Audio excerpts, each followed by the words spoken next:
ଗୀତ ସଂହିତା ଅଧ୍ୟାୟ 54।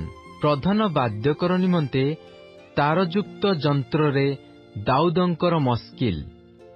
ଦାଉଦ କଣ ଆମ୍ଭମାନଙ୍କ ମଧ୍ୟରେ ଲୁଚିକରି ନାହିଁ? ସିଫିୟମାନେ ସାଉଲକୁ ଏହି କଥା କହିବା ସମୟରେ ରଚିତ।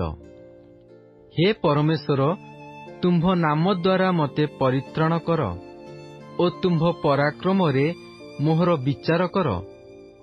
ହେ ପରମେଶ୍ୱର, ମୋହର ପ୍ରାର୍ଥନା ଶୁଣ, ମୋ ମୁଖର କଥାରେ କର୍ଣ୍ଣପାତ କର।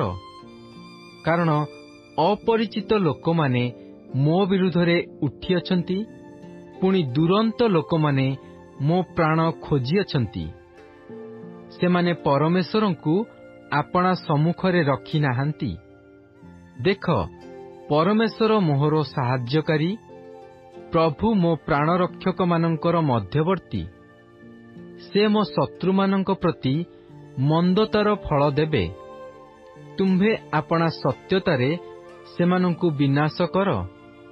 ମୁଁ ସ୍ୱେଚ୍ଛାଦତ୍ତ ଉପହାର ନେଇ ତୁମ୍ଭ ଉଦ୍ଦେଶ୍ୟରେ ବଳିଦାନ କରିବି।